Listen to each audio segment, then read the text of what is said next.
Bismillahirrahmanirrahim. Assalamualaikum warahmatullahi wabarakatuh.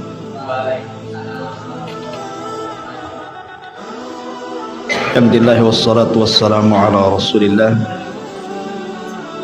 wa ala alihi wa sahbihi wa mawalah wa la hawla wa la quwata illa billahi wa ba'd. Alhamdulillah, di malam hari ini kembali bisa melanjutkan kajian kita dari Qasasul Anbiya, kisah-kisah para nabi, dan kita masih mengkisahkan tentang nabi yang sangat besar yang menggabungkan dua keutamaan, nabi dan juga raja. Dialah Sulaiman alaihi salam. Minggu yang lalu sudah kita jelaskan muqaddimah kisah Nabi Allah Sulaiman alaihi salam, kemudian bercerita tentang Sulaiman bersama burung hudhud. Dan malam ini kita akan mengkisahkan beliau alaihi salatu wassalam, kisatu Nabi Sulaiman ma'al jin, kisah Nabi Sulaiman alaihi salam bersama kalangan jin. Di dalam surah Al-An'am ayat 122, Allah Subhanahu wa taala berfirman, wa kadzalika ja'alna likulli nabiyyin aduwasyayatinal insi wal jin yuhi ba'duhum ila ba'din zukhrufal qawli ghurura.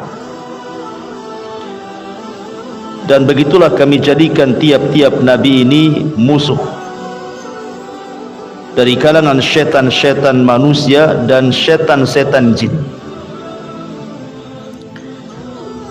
Di dalam surah Al-An'am 122 ini Allah tegaskan bahwa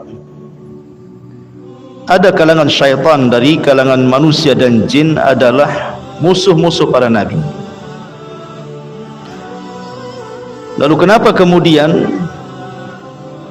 Nabi Allah Sulaiman alaihi salatu wassalam mampu menundukkan musuh-musuhnya? Bukankah syaitan dari kalangan jin ini adalah musuhnya para nabi? Dan jin-jin yang ditundukkan Sulaiman itu bukan jin mukmin saja, tetapi juga mencakup jin kafirnya. Maka jawabannya tidak lain karena mampunya Sulaiman dalam menundukkan jin itu bentuk mukjizat yang Allah Subhanahu wa taala anugerahkan kepada Nabi Allah Sulaiman. Makanya doa yang masyhur dari beliau, Rabbighfirli wahabli mulkan la yambagi li ahadin min ba'di innaka antal wahhab. Ya Rabb, ampuni dosa-dosaku dan anugerahkan kepadaku kerajaan yang tidak dimiliki siapapun setelahku, karena engkau zat yang maha pemberi. Dari sini Syekhul Islam Ibn Taimiyah rahimahullahu ta'ala mengatakan, laisa ahadun minan nasi tuti'uhul jin ta'atan mutlaqatan kama kana tuti'u Sulaiman bitaskhiri minallahi wa amri minhu min ghairi muawadhah. Tidak ada satupun manusia, kata beliau, laisa ahadun, tidak ada satupun manusia, minan nas, dari kalangan manusia, tuti'uhul jin, yang jin bisa taat kepada dia secara mutlak. Karena rata-rata jin yang digunakan umumnya manusia biasanya digunakan dalam dunia perdukunan, dan taatnya jin kepada dukun itu tidak secara mutlak tetapi muqayyad, ada syaratnya. Di antara syaratnya ya harus manusia menyembah jin dulu, baru jin membantunya. Tidak seperti Sulaiman ketika menundukkan jin dari Allah dan atas perintahnya, tanpa ada muawadhah, tanpa ada barter. Kalau dukun kan barter dulu ya, mungkin jin akan ngomong wani piro gitu ya, baru kemudian jin akan nolong. Tapi Sulaiman, Allah tundukkan jin kepadanya, tidak ada barter. Pokoknya jin itu betul-betul bekerja atas perintah Sulaiman. Kalau tidak mau, dihukum. Ma'asyiral muslimin yang dimuliakan Allah subhanahu wa ta'ala, sebab inilah di mana Nabi Allah Sulaiman alaihi salatu wassalam mampu menundukkan jin, sehingga kemudian Bani Israel, wabil khusus orang-orang Yahudi, menganggap Sulaiman itu bukan nabi, tapi menganggap Sulaiman itu sahir, tukang sihir. Ketika dulu kita bercerita tentang surah Al-Baqarah ayat 102, wattaba'u ma tatlu syayatin ala mulki Sulaiman wa ma kafara Sulaimanu walakinna syayatina kafaru yu'allimuna an-nasa sihra wa ma unzila alal malakaini bi Babila Harut wa Marut. Dan mereka mengikuti apa yang dibacakan syaitan-syaitan itu pada zaman kerajaan Sulaiman. Dan tidaklah Sulaiman kufur, tapi syaitan-syaitanlah yang kufur. Mereka lah yang mengajarkan manusia sihir dan apa yang diturunkan kepada dua malaikat di negeri Babil yang bernama Harut dan Marut. Ahli tafsir mengatakan seperti Al-Imam As-Sudi rahimahullahu ta'ala mengatakan, jadi ketika syaitan ini naik ke langit mencuri berita dari para malaikat, kemudian setelah mereka mendapatkan kalimat dan dicampur adukkan dengan 99 kalimat, maka kemudian diperjualbelikan kepada dukun-dukun yang ada di bumi. Sehingga di zaman Nabi Allah Sulaiman, dunia perdukunan berkembang. Akhirnya Allah subhanahu wa ta'ala utus Nabi Allah Sulaiman untuk memberantas mereka. Maka diutuslah orang dekatnya bernama Asif ibn Barkhiyah untuk menangkap setiap dukun dan merampas kitab-kitab mereka. Disuruh tobat. Dan ketika itu tidak ada dukun yang berani, apalagi kitab-kitabnya kemudian diambil semuanya, kemudian diletakkan di kotak, dan kotak itu diletakkan di bawah singgasana Sulaiman. Dan Sulaiman mengancam, siapa yang mengambil kotak ini dari kalangan jin, terbakar dia. Siapa yang mengambil dari kalangan manusia, kubunuh dia. Sehingga selama Sulaiman berkuasa, tidak ada yang berani mendekati kotak itu. Lah ketika Sulaiman meninggal dunia, maka kemudian iblis menjelma menjadi manusia. Kemudian menunjukkan Bani Israel dan mengatakan, maukah kutunjukkan kepada kalian pembendaharaan yang di situ ada seluruh ilmu Sulaiman. Kalau kalian dapat, maka kalian akan mampu seperti yang dilakukan Sulaiman, bisa menundukkan jin, awan, hewan dan begitu seterusnya. Karena jin tidak berani mengambil sendiri kan, karena Sulaiman sudah mengatakan siapa yang mengambil dari kalangan jin terbakar dia. Iblis pun tidak bisa mengambilnya. Makanya kemudian merayu manusia untuk mengambilnya. Maka diambillah buku itu, kemudian dipelajari. Akhirnya banyak orang-orang Yahudi kemudian mempelajari sihir. Kemudian syaitan menuduh Sulaiman itu tukang sihir. Lihat bagaimana Sulaiman bisa menundukkan jin, awan, binatang dan yang semacamnya. Kalau bukan sihir apa namanya? Maka syubhat syaitan ini masuk ke hati-hati orang Yahudi. Maka sejak itu Yahudi menganggap bahwa Sulaiman itu tukang sihir. Makanya Allah turunkan ayat ini, wa ma kafara Sulaiman. Sulaiman tidak kafir karena tidak pernah mengajarkan sihir. Dan ini juga menunjukkan bahwa mempelajari sihir itu kekafiran. Karena Allah mengatakan wa ma kafara Sulaiman. Sulaiman tidak kafir, artinya tidak mengajarkan sihir. Tapi yang kafir itu setan-setan itu yang mengajarkan sihir. Ma'asyiral muslimin yang dimuliakan Allah Azza wa Jalla, maka kita selaku umat Islam mengatakan Sulaiman itu nabi dan bukan tukang sihir. Adapun keanehan yang dimiliki oleh Sulaiman, dalam bentuk mampu menundukkan jin, binatang, awan, angin dan yang semacamnya. Itulah mukjizat para nabi yang tidak diberikan kepada nabi-nabi yang lainnya. Baik, ma'asyiral muslimin yang dimuliakan Allah Subhanahu wa taala, di antara ayat-ayat dalam Al-Qur'an yang menjelaskan tentang hubungan Nabi Allah Sulaiman dan jin disebutkan dalam surah As-Saba ayat 12. Allah mengatakan wali Sulaiman ar-riha ghuduwuha syahrun wa rawahuha syahrun. Kemudian wa arsalna lahu 'ainal qitr wa minal jinni man ya'malu baina yadayhi bi idzni rabbih wa man yazig minhum an amrina nudhiku min adzabis sa'ir. Dan kami tundukkan angin bagi Sulaiman yang perjalanannya pada waktu pagi sama dengan perjalanan sebulan, dan perjalanannya pada waktu sore juga sama seperti perjalanannya waktu sebulan. Jadi harusnya perjalanan itu ditempuh 1 bulan, bisa ditempuh hanya dalam waktu sesingkat-singkatnya saja.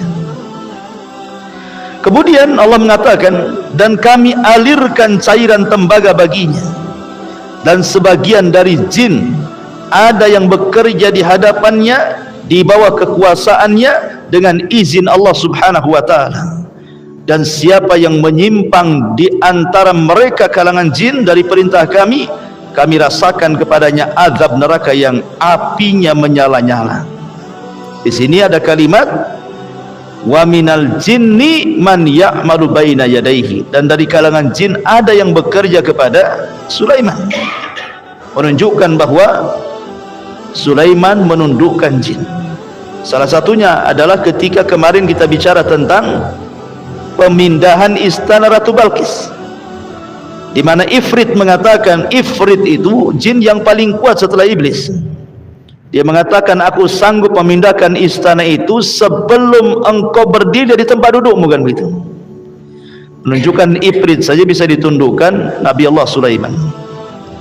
Ma'asyiral muslimin yang dimuliakan Allah Subhanahu wa taala. Kemudian juga disebutkan dalam As-Saba 13-nya, ya'maluna lahu ma yasha min mahariba wa tamathila wa jifanikal jawabi wa qudurir rasiyat i'malu ala Dawuda syukra wa qalilun min ibadiyasy syakur. Mereka para jin itu bekerja untuk Sulaiman sesuai dengan apa yang dikehendaki Sulaiman. Di antaranya membuat gedung-gedung yang tinggi yang tidak bisa dibuat manusia. Kemudian patung-patung, ya mungkin patung-patung di sini mungkin dalam syariat dulu gitu ya. Kemudian piring-piring yang besar seperti kolam, piring-piring yang besar seperti kolam, dan periuk-periuk yang tetap berada di atas tungkunya. Jadi membuat kuali besar untuk memasak gitu ya, memasak pasukan, memasak untuk memberi makan pasukan perang. Periuk-periuknya itu tidak bisa diangkat manusia saking besarnya. Makanya kalimatnya wa qudurir rasiyat, dan periuk-periuk yang tetap berada di tengkunya, tidak bisa diangkat oleh manusia saking besarnya itu kualinya itu untuk memasak masakan kan itu. Maka Allah mengatakan, bekerjalah wahai keluarga Daud untuk bersyukur kepada Allah, dan sedikit sekali dari hamba-hambaku yang bersyukur. Maka di sini ada 4 pekerjaan yang dilakukan jin. Yang pertama, mereka membuat bangunan-bangunan atau masjid-masjid lah di zaman itu, tempat ibadah-ibadah atau gedung-gedung tinggi dari istana-istana Sulaiman. Kemudian juga mereka yanhituna lahu tamathil, membuat patung-patung. Kemudian juga yang ketiga, mereka membuat piring-piring yang besar seperti kolam gitu ya. Piringnya besar sekali, mungkin juga untuk minum unta atau yang semacamnya. Dan juga membuat kuali-kuali besar. Tentu ini sebagian pekerjaan jin, karena Al-Quran tidak memerinci. Bukan berarti hanya 4 perkara saja, tidak. Banyak pekerjaan jin yang dilakukan atas perintah Sulaiman. Ini diantaranya Allah Subhanahu wa taala menyebutkannya 4 perkara dalam surah As-Saba ayat 13. Bahkan dalam ayat yang lain Allah mengatakan wa minasyayatin man yaghusuna lahu wa ya'maluna amalan duna dzalik wa kunna lahum hafidin. Dan kami tundukkan pula kepada Sulaiman segolongan setan-setan yang menyelam ke dasar laut untuk Sulaiman. Di dasar laut macam-macam, ada perhiasan gitu ya, ada ikan, ada macam-macam lah dalam dasar lautan itu ya. Wa ya'maluna amalan, dan mereka mengerjakan pekerjaan duna dzalik, selain itu. Artinya bukan hanya menyelam saja, tetapi banyak lagi, dan kami memelihara mereka. Ma'asyiral muslimat yang dimuliakan Allah Azza wa Jalla, ada sebuah pertanyaan. Bagaimana Nabi Allah Sulaiman alaihi salatu wassalam bisa memerintahkan jin, sementara jin itu makhluk yang tidak bisa dilihat? Dan Allah mengatakan innahum yarakum min haitsu la tarawnahum. Mereka bisa melihat kalian, kalian pula tak bisa melihat mereka. Sesuatu yang tidak bisa dilihat macam mana akan diperintahkan? Apakah kemudian Nabi Sulaiman mampu melihat jin dengan kasat mata dalam bentuk asli, ataukah macam mana? Ma'asyiral muslimin yang dimuliakan Allah Azza wa Jalla, para ulama mengatakan tidak mustahil bagi Nabi Allah Sulaiman bisa melihat jin. Tentu karena ini adalah mukjizat dari Allah. Tetapi secara umum manusia mustahil melihat jin. Manusia mustahil melihat jin. Tetapi apakah kemudian selain para nabi juga bisa melihat jin? Ada sebuah hadis yang dikeluarkan Imam Bukhari dan Muslim, dan hadis itu dari Abi Hurairah radhiyallahu anhu. Jadi ketika Nabi SAW sedang sholat, datang jin Ifrit mengganggu sholat Nabi SAW. Kemudian Rasul berhasil menangkapnya. Nabi SAW berhasil menangkap jin Ifrit itu, kemudian mencekiknya. Baik. Jadi kemudian oleh Nabi SAW dicekik, tetapi Nabi SAW merasakan dinginnya air liur yang keluar dari mulut jin itu. Kata Nabi SAW,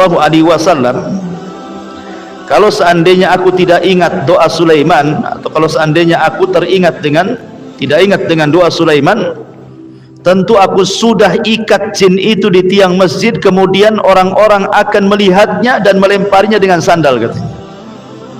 Tetapi aku ingat doanya Sulaiman apa? Kata Nabi SAW, Rabbighfirli wa habli mulkan la yambagi li ahadin min ba'di. Sulaiman pernah mengatakan, ya Rabb, ampuni dosaku dan ampuni dan berikan kepadaku kerajaan yang tidak diberikan sepeninggalku. Ketika aku ingat doa ini, maka Nabi pun melepaskan jin Ifrit itu, ya kan? Nah, dari sini ma'asyiral muslimin yang dimuliakan Allah Subhanahu wa taala, maka kemudian Nabi SAW melepas jin itu, tetapi ada sabda Rasul yang mengatakan, aku akan ikat dia supaya semua manusia melihatnya, kan begitu. Seolah-olah ada nas bahwa jin itu juga bisa dilihat gitu ya, oleh orang-orang tertentu, maksudnya tidak semua orang. Tetapi wallahu alam, Al-Imam Asy-Syafi'i rahimahullahu taala mengatakan, man za'ama min ahlil adalatihi annahu yaral jinna abtalat syahadatuhu lianna Allah azza wa jal yaqulu innahu yarakum huwa wa qabiluhu min haitsu la tarawnahum illa ayyakuna nabiyyah. Kata Imam Syafi'i rahimahullahu taala bahwa siapapun yang menyangka mampu melihat jin, maka batalah syahadatnya. Siapa yang menyangka dia mampu melihat jin, maka batalah syahadatnya. Karena Allah yang mengatakan, kata Imam Syafi'i, dia melihat kalian, dia dan kabilahnya, dari tempat yang kalian tidak sanggup melihat mereka, illa ayyakuna nabiyya, kecuali dia seorang nabi, ya kan? Maka dari perkataan Imam Syafi'i ini, wallahu alam, bahwa Nabiullah Sulaiman mampu melihat jin, sehingga dia sangat bisa mengatur mereka. Sebab kalau tidak bisa melihat jin kan logikanya sulit untuk dipahami. Macam mana Sulaiman akan menyuruh mereka untuk melakukan pekerjaan-pekerjaan. Dan ini salah satu mukjizat Nabiullah Sulaiman, sanggup melihat jin dengan kasat mata. Adapun manusia biasa seperti kita bisa melihat jin itu dengan syarat kalau jinnya tasyakul. Kalau jinnya tasyakul, jinnya beralih rupa, ya, mungkin jinnya beralih rupa kepada manusia, kepada binatang-binatang tertentu, maka kita bisa melihatnya, itu pun setelah mereka menghabiskan kekuatannya. Karena dari kalangan jin itu juga ada dukun juga. Jadi dukun itu bukan dari kalangan manusia saja, jin juga ada dukun-dukunnya. Jadi ada sebagian jin datang ke dukun jin, kemudian minta dibuat tasyakul untuk menakut-nakuti manusia. Terkadang dibuat warna-warna untuk menakut-nakuti manusia, terkadang memang dijelmakan hewan atau manusia tertentu untuk menakut-nakuti manusia. Ma'asyiral muslimin yang dimuliakan Allah Subhanahu wa taala. Kemudian juga Al-Qur'an menyebutkan tentang kisah kematian Sulaiman alaihi salatu wassalam. Dan ini juga bantahan kepada orang-orang yang mengklaim bahwa jin-jin itu tahu yang gaib. Jin-jin itu tidak tahu yang gaib. Sebagaimana kita tidak tahu yang gaib, jin pun tidak tahu yang gaib.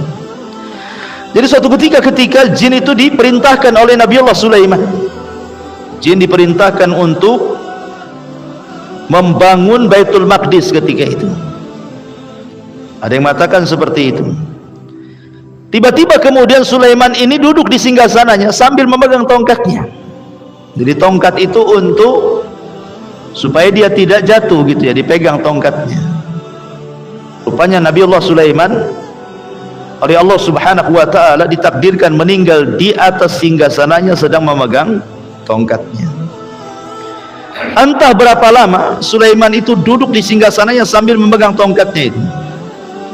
Tiba-tiba kemudian rayap-rayap bumi masuk ke dalam tongkatnya, kemudian menggerogoti sedikit demi sedikit, akhirnya melemahlah tongkat itu. Ketika tongkat itu kemudian melemah, rapuh, kemudian jatuh, maka jasad Sulaiman ikut tersungkur jatuh. Di sini Allah Subhanahu wa taala berfirman, "Falamma qadayna 'alaihi al-maut ma dallahum 'ala mautihi illa dabatul ard ta'kulu min sya'atah." Falamma kharra tabayyanatil jin allau kanu ya'lamunal ghaiba ma labithu fil adzabil muhin. Maka ketika kami telah menetapkan kematian atas Sulaiman, tidak ada yang menunjukkan kepada mereka kematiannya kecuali rayap yang memakan tongkatnya. Maka ketika dia telah tersungkur jatuh dari singgasananya, taulah jin bahwa sekiranya mereka mengetahui yang gaib, tentu mereka tidak tetap dalam siksa yang menghinakan. Tentu mereka akan berhenti bekerja. Tetapi mereka terus berhenti bekerja karena mereka menyangka Sulaiman sedang tertidur saja di singgasananya. Mereka tidak tahu bahwa Sulaiman sudah meninggal, gitu maksudnya. Makanya Allah mengatakan, "Lau kanu ya'lamunal ghaib." Kalau sekiranya mereka tahu yang gaib, rupanya mereka tidak tahu yang gaib. Kalau jin-jin itu tidak tahu yang gaib, bagaimana pula kemudian dukun-dukun yang menjadikan referensi mereka adalah jin-jin yang menghabarkan kegaiban, tiba-tiba kemudian sok tahu yang gaib. Gurunya saja tidak tahu yang gaib kok. Ya, macam mana kemudian dukun-dukun itu mampu meramal sesuatu yang gaib? Makanya sering saya katakan, jangan percaya dukun, mereka adalah kadzab, para pendusta. Tidak tahu yang gaib kecuali Allah Subhanahu wa taala. Ma'asyiral muslimin yang dimuliakan Allah Subhanahu wa taala. Ini diantara kisah Nabi Allah Sulaiman dengan jin. Kemudian kisah yang kedua, kisah Nabi Allah Sulaiman bersama kuda perang. Dan itu difirmankan di dalam Al-Qur'anul Karim tentang kisah Sulaiman bersama khail kuda itu. Allah Subhanahu wa taala berfirman, "Wa wahabna li Dawuda Sulaiman ni'mal abdu innahu awwab." Dan kepada Daud kami karuniakan anak bernama Sulaiman. Dia adalah sebaik-baik hamba, sungguh dia sangat taat kepada Allah. Bersyukurlah orang tua kalau diberikan anak yang saleh. Seperti Daud diberikan anak yang saleh, Nabi Allah Sulaiman yang selalu taat dan kembali kepada Allah Subhanahu wa taala. Idzu urida alaihi bil asyis safinatul jiyad. Ketika pada suatu sore dipertunjukkan kepada Sulaiman kuda-kuda perang yang jinak tetapi sangat cepat larinya. Ya, karena kuda-kuda perang terlatih. Dia bukan kayak kuda-kuda biasa. Ya. Dan kuda perang itu biasanya ditentukan kepada penunggangnya. Makin berani kudanya, makin berani penunggangnya, makin berani kudanya. Makin pengecut penunggangnya, makin takut kudanya. Jadi kuda itu disesuaikan dengan penunggangnya dia. Jadi kalau penunggangnya berani, ikut berani dia, seolah-olah nyatu antara penunggang dengan kuda itu. Tapi kalau penunggangnya takut, kudanya ikut takut. Kemudian Allah mengatakan, faqala inni ahbabtu hubbal khair. Kata Sulaiman, sungguh aku disukakan dengan perkara yang baik. Maksudnya Nabi Sulaiman dihobikan dengan kuda. Sulaiman itu dihobikan dengan kuda. Kenapa? Karena kuda-kuda di zaman Nabi Sulaiman sangat berjasa kepada Sulaiman, karena Sulaiman itu ahlul jihad, orang suka perang. Ya, dan kendaraan di zaman itu yang paling mutakhir adalah kuda. Apalagi gitu ya, belum ada helikopter, belum ada jet-jet tempur, belum ada tank, ya pakai kuda yang paling tinggi kualitasnya kuda. Sebab kalau unta tidak bisa digunakan perang. Ya, karena kalau kuda ini dia bisa belok kiri, belok kanan, memutar, mundur kan itu ya. Jadi memang luar biasa Allah Subhanahu wa taala anugerahkan kuda ini dengan kecepatan lari yang luar biasa. Makanya Sulaiman suka dengan kuda. Kemudian dia mengatakan, inni ahbabtu hubbal khairi an dzikri rabbi hatta tawarat bil hijab.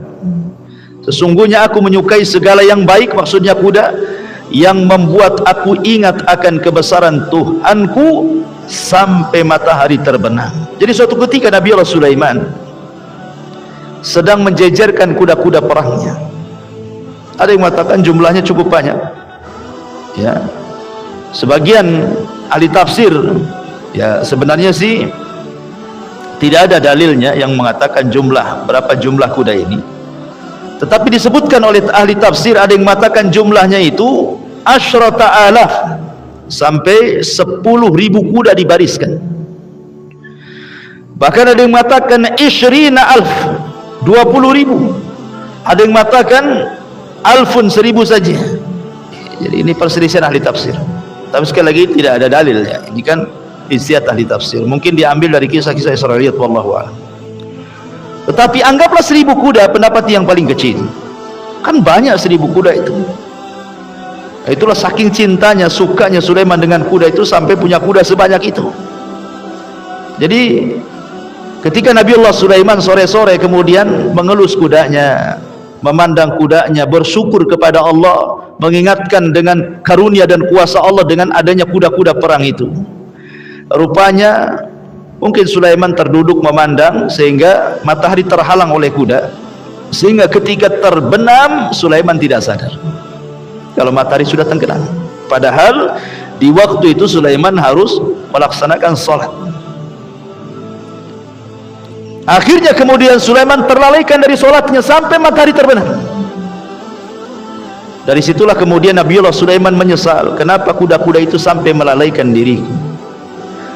Maka kemudian Allah mengatakan, urudduha alayya fatafika mashan bissuq wal a'naq. Bawalah semua kuda-kuda itu kepadaku, lalu dia mengusap-ngusap kaki dan leher kuda itu. Ada juga mengartikan lalu Sulaiman menyembelih, memotong kaki dan leher kuda-kuda itu. Wallahu alam, ada dua penafsiran maksudnya di sini. Apakah yang dimaksud mashan bisuki wal a'naq itu maksudnya Sulaiman kemudian membunuh kuda-kuda itu, menyembelih kuda-kuda itu, karena sudah melalaikan dia dari zikir kepada Allah Subhanahu wa taala? Ataukah hanya sekedar Nabiullah Sulaiman itu kemudian mengusap-ngusap saja, menepuk-nepuk saja, kenapalah kau ini sampai melalaikan aku gitu ya. Maka Imam Al-Qurtubi rahimahullahu taala, beliau mengatakan ketika memberikan catatan kepada ayat ini, annahu aqbala yamsahu suqaha wa a'naqaha biyadihi. Satu pendapat mengatakan bahwa Sulaiman hanya sekedar mengusap kaki dan lehernya saja, ikraman minhu laha, hanya untuk memuliakan kuda saja. Waliyuriya annal jalila la yaqbuhu an yaf'ala mithla hada bi khairihi. Ya, tidak mungkin juga kemudian Nabiullah Sulaiman membunuh kuda atau menyembelih kuda. Apa salah kuda? Yang salahkan dia, masa kuda yang disalahkan? Yang kedua, kafarah salat yang ditinggalkan Sulaiman, tidak ada dalil harus menyembelih seekor kuda, kan begitu. Jadi ada yang mengatakan ini bukan disembelih, kata Imam Qurtubi. Dalam satu pendapat yang lain mengatakan bahwa Sulaiman betul-betul aqara habis saib, kemudian menyembelihnya, lehernya, kemudian memotong kakinya, kemudian disedekahkan dalam rangka taqarrub ilallah, mendekatkan diri kepada Allah. Itu yang dikuatkan oleh Syekh Ibnu Utsaimin rahimahullahu taala, bahwa Sulaiman betul-betul menyembelih kuda tersebut kemudian disedekahkan.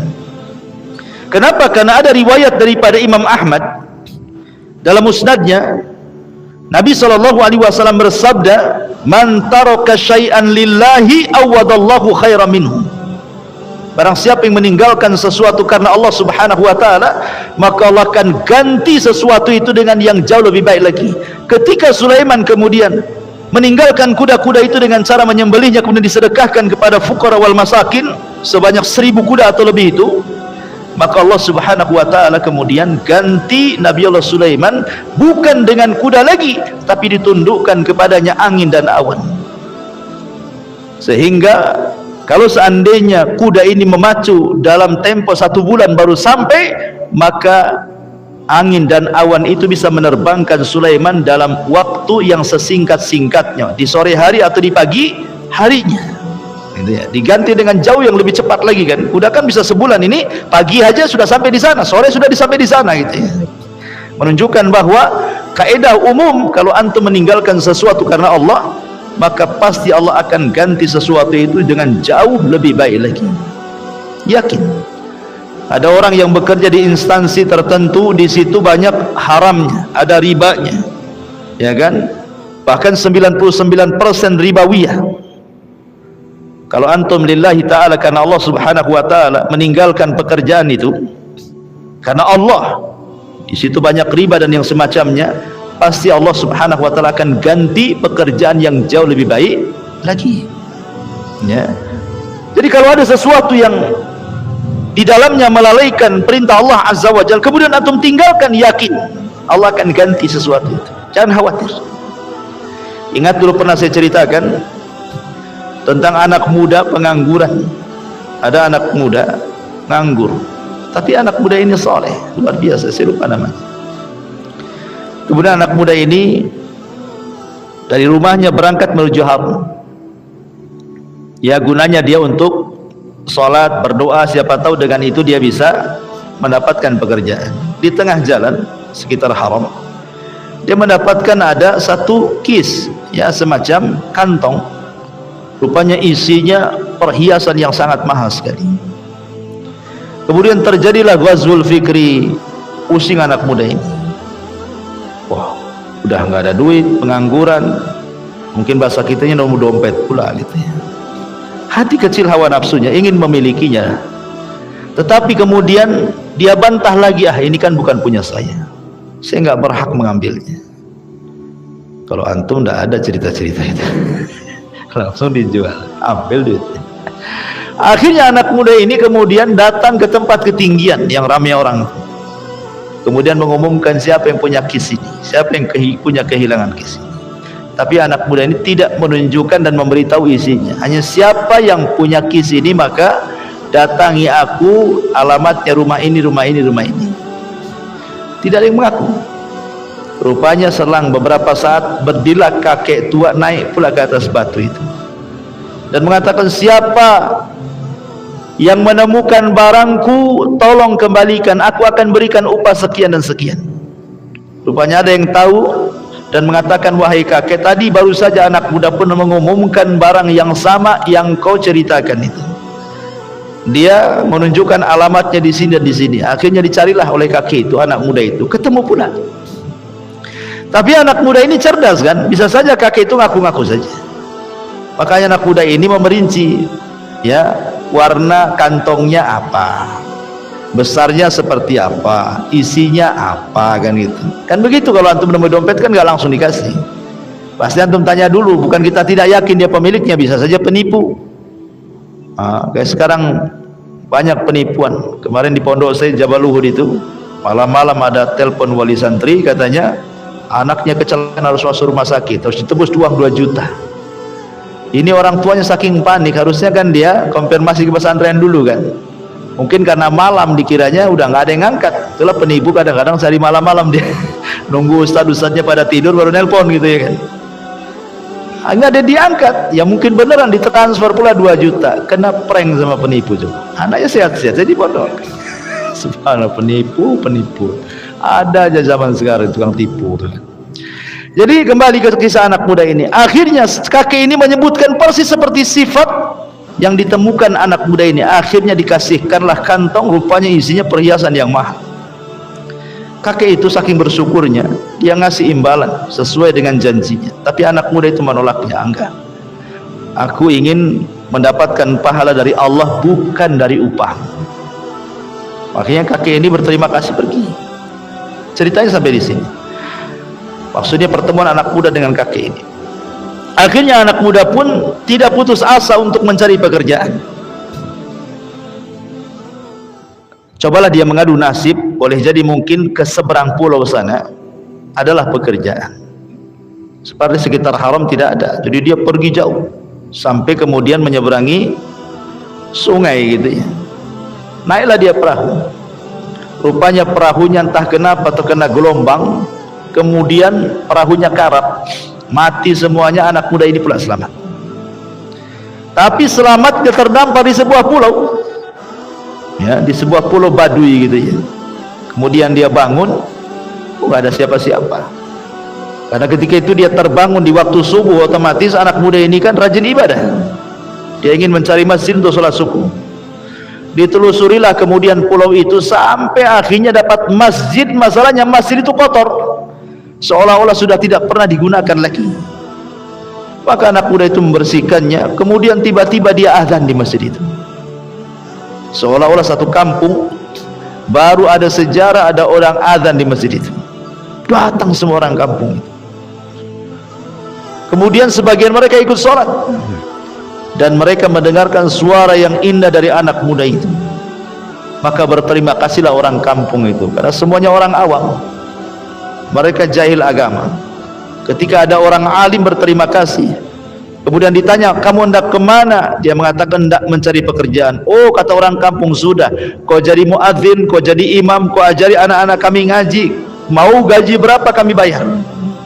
Alhamdulillah, dapat pekerjaan. Ya. Lamalah anak muda ini bekerja sebagai imam, muadzin, ngajari anak-anak baca Quran. Kemudian gajinya ditabung sehingga sudah banyak. Tentu dalam perantauan pasti ingin pulang. Tetapi kan orang-orang sekitar berpikirnya anak muda ini kalau balik, belum tentu dia balik, dan belum tentu juga ada penggantinya. Akhirnya cerdas rapatlah orang-orang kampung itu. Bagaimana kalau kita tahan anak muda ini jangan balik? Caranya apa? Kita kawinkan saja dengan anak gadis kita di sini katanya. Nah, gitu cara ngikat ustadz ya kawan. Kawinkan dia. Selesai ustadznya nggak akan kabur tuh. Ya. Akhirnya kemudian sepakat dipanggil anak muda ini, ditawarkan gadis yang paling kaya di desa itu, gadis yang paling cantik di desa itu, gadis yang paling soleh di desa itu. Akhirnya senang anak muda ini, coba-coba ta'aruf. Akhirnya ditaarufkan dengan gadis yang cantik itu, yang soleh itu. Ketika kemudian nazar, anak muda ini tidak pernah melihat wajah gadis itu. Yang dilihat dadanya. Kenapa? Kepada kalung, gandul kalung yang dipakainya itu. Dia teringat dengan kisah dulu dia mendapatkan kresek gitu. Isinya itu kayak bandulnya kalung yang dipakai gadis itu. Gadis ini menangis. Maka orang-orang marah dan mengatakan, ya fulan, kasarta qalbah, kasarta qalbah, kau sudah menghancurkan hatinya, kenapa kau tidak tatap wajahnya? Ini kan nazar kan, nazar kan nampak wajahnya kan, suka nggak suka kan harus jelas gitu kan. Oh, ditatap dadanya pula kan. Kata anak muda ini, bukan aku tidak suka dengan gadis ini, wallahi aku suka, cuman aku teringat dengan gandul kalung itu katanya. Kemudian dia bercerita, sebelum aku datang ke sini aku menemukan kis, kantong, rupanya gandulnya persis seperti yang aku temukan. Tiba-tiba ada seorang kakek mengaku, kemudian hendak memberikan upah dan begitu seterusnya. Ketika kemudian orang-orang di sekitarnya mendengar cerita anak muda, semua bertakbir, Allahu Akbar, semuanya bertakbir yang ada di situ. Karena anak muda ini, kenapa bisa bertakbir katanya. Kemudian orang-orang mengatakan, ya fulan, kisahmu persis seperti kisah bapaknya gadis ini katanya. Rupanya si kakek itu bapaknya gadis ini kan itu ya. Dan kakeknya atau bapaknya gadis sebelum meninggal, setelah dia bercerita tentang dirimu wahai anak muda, dia sangat menghendaki gadisnya nikah dengan kamu. Itu doa dia sepanjang hari. Allah kabulkan. Tidak ada yang mustahil bagi Allah. Ini bukan sinetron, ini kisah nyata, kisahkan para ulama. Akhirnya kemudian gadis ini menikah dengan anak muda itu. Disinilah kaidah yang tadi saya baca, man taraka syai'an lillahi awwadallahu khairan minhu. Siapa yang meninggalkan sesuatu karena Allah, Allah ganti dengan yang lebih baik. Ketika dia menemukan kantong yang isinya perhiasan dan gandul emas, dalam hatinya ingin mengambilnya, tapi dia lawan hawa nafsunya, ini bukan punya saya, ditinggalkannya karena Allah. Bahkan ketika diberikan kepada pemiliknya, tidak mengambil upahnya sedikit pun, dia hanya meminta kepada Allah sebagai balasannya. Akhirnya Allah ganti dengan yang lebih baik. Bukan hanya mendapatkan perhiasan yang pernah ditemukannya, sak pemakainya dia dapat, sak gadis-gadisnya dia dapat. Akhirnya kemudian setelah menikah punya anak dia, tapi Allah takdirkan anaknya meninggal. Selang beberapa waktu istrinya pun meninggal. Akhirnya kemudian semua warisnya termasuk perhiasan yang ditemukannya menjadi warisan dia. Dia tidak tahan dengan kesedihan di tempat itu, maka dia izin ke orang kampung untuk pulang. Pulanglah dia ke Haram.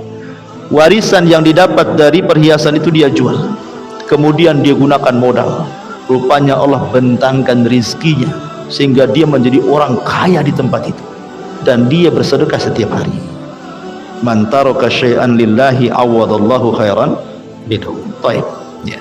Kembali kepada kisah Nabi Allah Sulaiman alaihi salatu wassalam, betul-betul dicintakan dengan kuda. Ya, karena kuda itu ada keistimewaannya. Dalam Islam sendiri Allah mengatakan wal adiyati dhabha, fal muriyati qadha, fal mughirati subha, fa atharna bihi naq'an, fa wasatna bihi jam'a. Demi kuda-kuda perang yang berlari kencang dan mengeluarkan suara terengah-engah. Kemudian demi kuda-kuda perang yang memercikan bunga api dari pukulan kakinya. Karena kaki kuda kan bersepatu besi, jadi kalau nginjak batu ya otomatis keluar api. Kemudian demi kuda-kuda perang yang sedang menyerang tiba-tiba pada waktu subuh sehingga menerbangkan debu lalu menyerbu ke tengah-tengah kumpulan musuh. Jadi sampai mulianya sebuah kuda Allah jadikan sumpah dalam Quran, dan tidak Allah bersumpah kecuali memang yang disumpahi itu sangat mulia di hadapannya. Ya, karena kuda-kuda perang berjasa dalam pertempuran jihad di jalan Allah Subhanahu wa taala.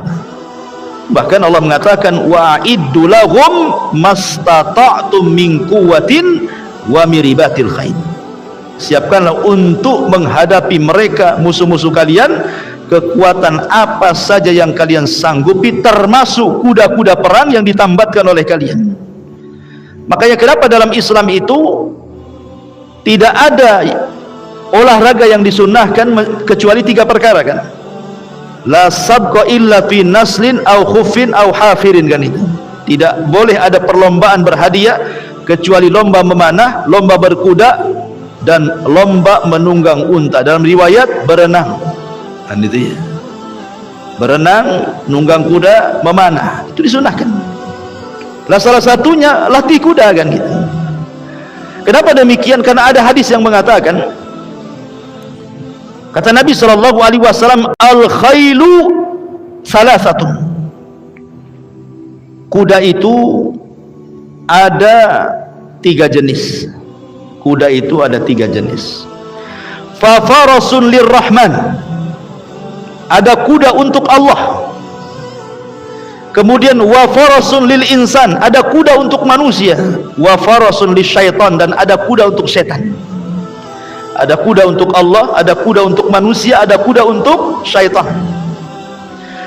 Wa farasu ar-rahman, adapun kuda untuk Allah, falladhi yurbat fi sabilillah, adapun kuda untuk Allah adalah yang digunakan untuk di jalan Allah, untuk perang jihad di jalan Allah subhanahu wa ta'ala.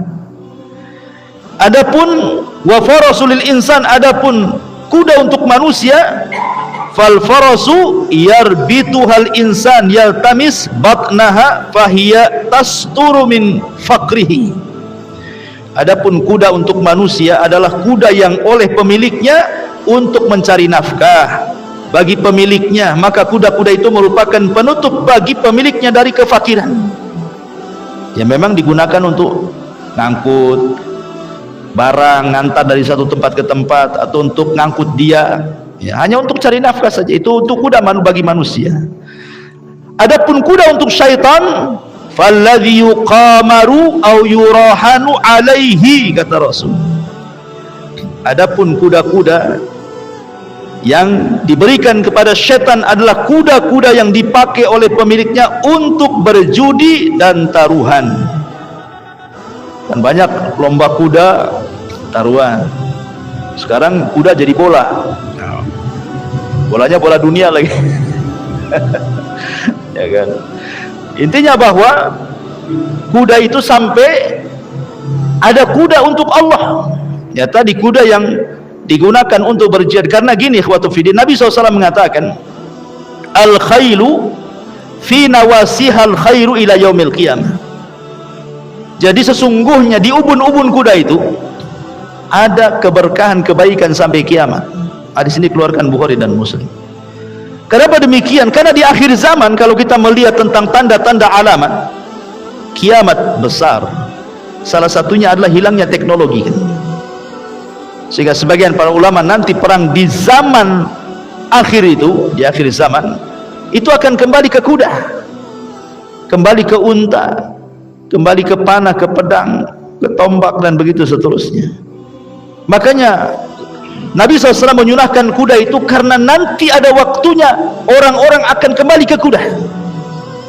Makanya di ubun-ubunnya ada berkah, di ubun-ubun kuda itu ada berkah.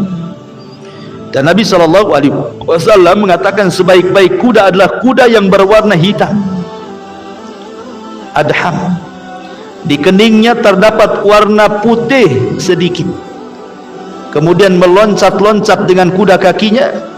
Hidungnya putih, sisi bagian kanannya terbuka. Apabila ia berwarna tidak hitam, maka ia berwarna hitam kemerah-merahan. Hadis ini disahihkan oleh Syekh Nasiruddin Al-Albani rahimahullahu taala. Baik. Ma'asyiral muslimin yang dimuliakan Allah Subhanahu wa taala. Maka bagaimana di sini faedahnya Nabiullah Sulaiman ditundukkan kepada Sulaiman kuda-kuda perang. Dan ini menunjukkan bagaimana bolehnya seseorang menghancurkan sebuah barang kalau barang itu melalaikan, kata Syekh Utsaimin. Sebagaimana Nabi Sulaiman dalam pendapat yang diambil oleh beliau, bahwa beliau berpendapat kuda-kuda itu disembelih kemudian disedekahkan. Dan beliau beristimbat dengan ini bahwa boleh kita ini menghancurkan alat-alat yang melalaikan. Seperti mamanya dulu antum pemusik, banyak alat-alat musiknya gitu. Kemudian antum hijrah, antum menganggap ini alat-alat musik ini melalaikan saya. Dulu waktu saya menjadi pemusik, saya tidak sholat, saya tidak puasa, saya maksiat, terlalaikan dari baca Quran dan zikir. Sekarang sudah hijrah umpamanya, maka untuk supaya jangan mengingatkan kembali ke masa jahiliyah dihancurkan, nggak masalah ya, menghancurkan alat-alat yang melalaikan kehidupannya. Apapun yang melalaikan boleh kita hancurkan. Antum punya TV gara-gara nongkrong Piala Dunia gitu kan, dari pagi ke pagi, hancurkan aja. Sayang Ustaz, bagus disedekahkan, nanti disedekahkan orang yang antum kasih sedekah dia pula nonton sampai malam gitu. Hancurkan saja wasilah-wasilahnya ya, kalau melalaikan, karena bagaimanapun benda itu tidak bersalah. TV tidak bersalah, handphone tidak bersalah. Kalau tidak bersalah apa yang mau dihancurkan? Tapi kalau dia kemudian melalaikan, maka apapun wasilah-wasilah yang melalaikan jangan dekati, kata Allah. Wala taqrabu zina, kata Allah, jangan dekat-dekat zina. Artinya setiap wasilah-wasilah yang mengundang kepada perzinahan jauhi ya. Maka setiap wasilah-wasilah yang menjadikan kita lalai sholat, lalai puasa, lalai baca Quran, jauhi, kalau perlu hancurkan ya. Jadi kita menghancurkannya itu disebabkan dia kelalaian. Kalau tidak melalaikan, oh di TV itu ada dakwah sunnah, nggak apa-apa. Di YouTube itu karena saya melihat kajian-kajian yang bagus, ya kenapa dihancurkan? Kalau memang ada manfaatnya kan gitu ya. Kalau jelas-jelas melalaikan maka dibolehkan untuk dirusak gitu ya. Tapi ma'asyiral muslimin yang dimuliakan Allah Subhanahu wa taala, kemudian juga kisah Nabi Allah Sulaiman alaihi salatu wassalam dengan seekor semut ya kan. Dan ini disebutkan di dalam Al-Quran bagaimana Nabi Allah Sulaiman alaihi salatu wassalam bermuamalah dengan seekor semut. Bagaimana kisahnya? Allah Subhanahu wa taala berfirman di dalam Al-Quran ketika bercerita tentang ada pasukan semut yang sedang berjalan, di mana jalan itu dilalui oleh pasukan Sulaiman yang hendak berjihad. Bagaimana kisahnya? Allah Subhanahu wa taala berfirman dalam surah An-Naml ayat 18 dan seterusnya. Hatta idza atau ala wadin namli qalat namlatun ya ayyuhan namlu dkhulu masakinakum la yakhtimannakum Sulaiman wa junuduhu wa hum la yash'urun. Hingga ketika mereka sampai di lembah semut, berkatalah pimpinan semut itu, wahai semut-semut, wahai semut-semut, masuklah kalian ke sarang-sarang kalian agar kalian tidak diinjak oleh Sulaiman dan bala tentaranya sementara mereka tidak menyadarinya. Lihat bagaimana adab komunikasi semut. Ini jadi pelajaran bagi kita. Adab komunikasi semut dengan semut yang lainnya. Semut ini mengatakan, wahai pasukan semut, segeralah kalian masuk ke rumah-rumah kalian sebelum kalian diinjak oleh Sulaiman dan juga tentaranya sementara mereka menyadari. Ada dua faedah. Faedah yang pertama, bahwa apabila ketika kita melarang sesuatu harus jelas alasannya. Apa alasan antum melarang sesuatu? Antum seorang suami melarang istrinya, awas jangan ke rumah si Anu. Kata istrinya, emangnya kenapa dengan di rumah si Anu? Aku suamimu loh. Bukan begitu jawaban. Diktator namanya. Harus jelas kan, melarang kan apa alasannya kan ya. Harusnya antum katakan, karena saya dengar itu rumah yang kau singgah di situ tuh ahli gibah internasional umpamanya ya. Kamu kalau ke sana ikut gibah juga di situ, aku larang kau ke sana. Jelas alasannya. Jangan seperti tadi, aku larang kau ke rumah sana. Kenapa? Ya aku ini suamimu, taat, nggak boleh, pokoknya nggak boleh. Bingunglah istri ini ya. Makanya semut ini ngomong, kenapa harus cepat-cepat masuk? Karena alasannya Sulaiman mau datang. Nanti kalau keinjak, mati kalian. Ini komunikasi yang baik, pelajaran kepada kita. Antum kalau menyuruh atau memerintahkan sesuatu harus ada alasannya. Kenapa alasannya itu? Itulah namanya komunikasi, ilmu komunikasi. Yang kedua, husnudzon, baik sangka. Karena di sini semut mengatakan wahum la yash'urun, jangan salahkan Sulaiman dan pasukannya. Kalian nginjak, kalian itu dia tidak tahu. Bukan sengaja diinjak-injak. Mereka tidak tahu masalahnya. Berhusnudzon di sini. Makanya ketika ada orang berbuat jahat, berbuat maksiat, kasih udzur, kedepankan husnudzon dibandingkan suudzon.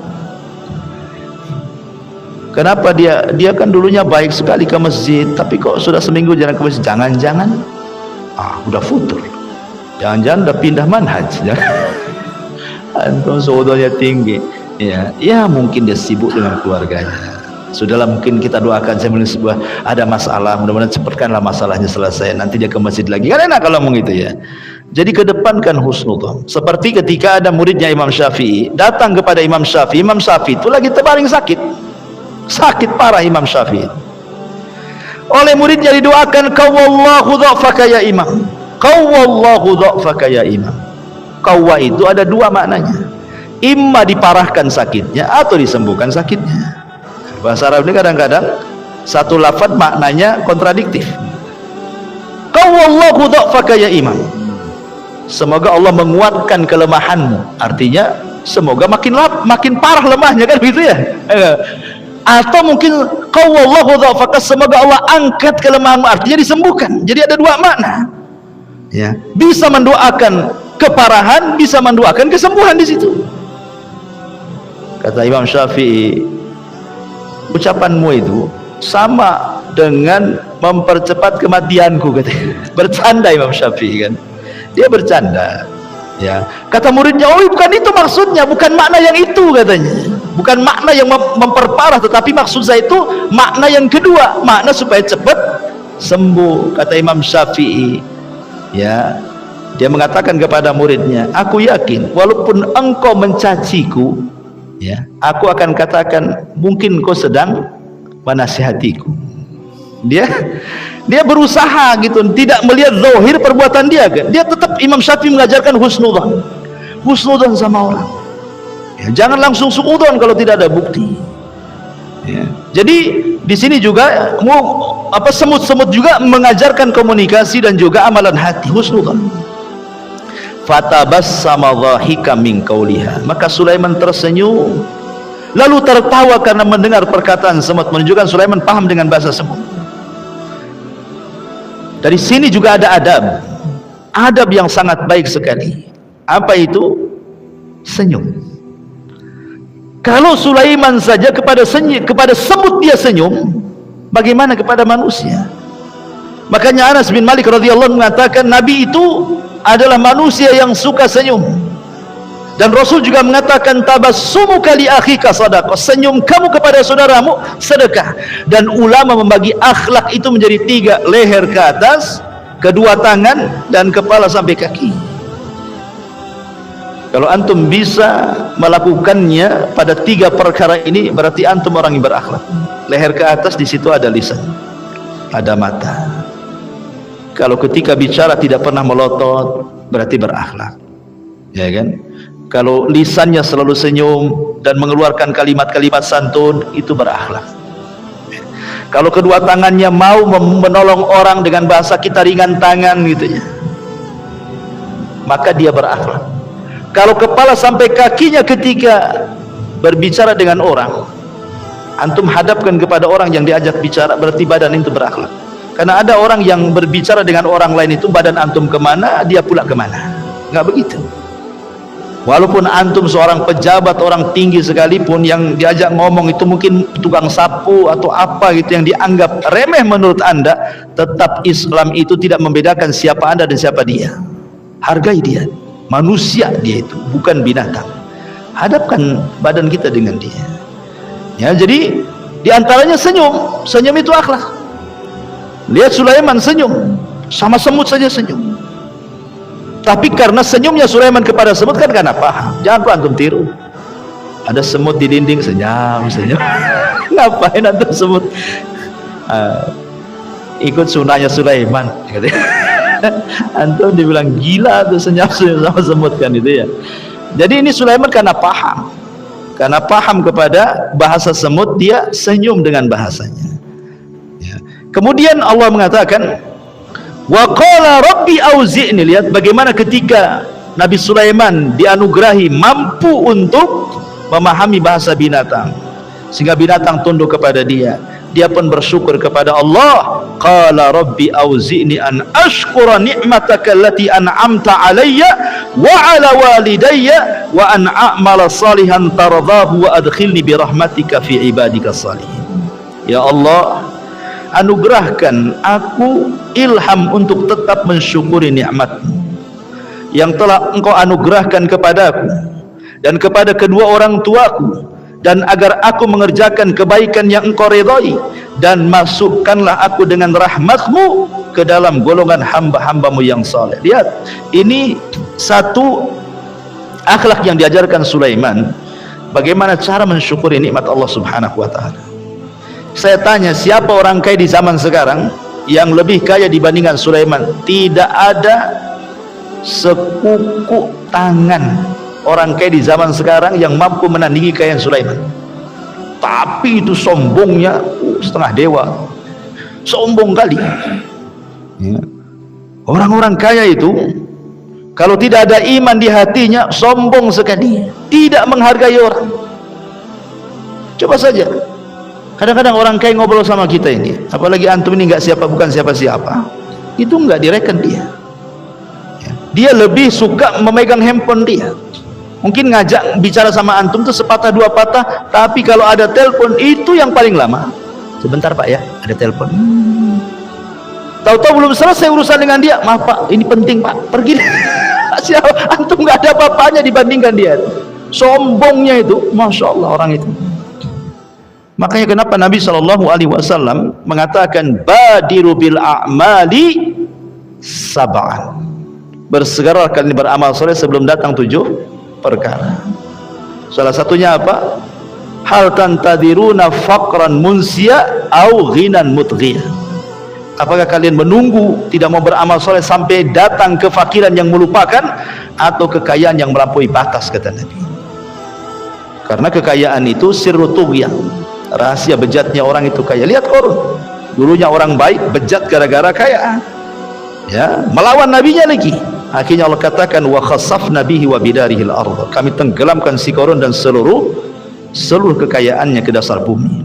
Tapi Sulaiman, dia tahu bagaimana cara nikmat itu tidak hilang. La in syakartum la azidannakum, kalau syukur ku tambah. Sulaiman bersyukur, makanya kenikmatannya tidak hilang sampai Sulaiman meninggal, sehingga sananya kekayaannya makin bertambah, ya. Itulah bagaimana kemudian Nabi Sulaiman mengajarkan kepada kita untuk senantiasa bersyukur kepada Allah Subhanahu wa taala. Wallahu a'lam bishawab. Ikhwan, mungkin satu pertemuan lagi tentang kisah Sulaiman, ada beberapa kisah. Taib, saya kira kajian malam ini sampai di sini, mudah-mudahan ada manfaatnya. Subhanakallah bihamdika asyhadu an la ilaha illa anta astaghfiruka wa atubu ilaik. Allah taala. Assalamualaikum warahmatullahi wabarakatuh.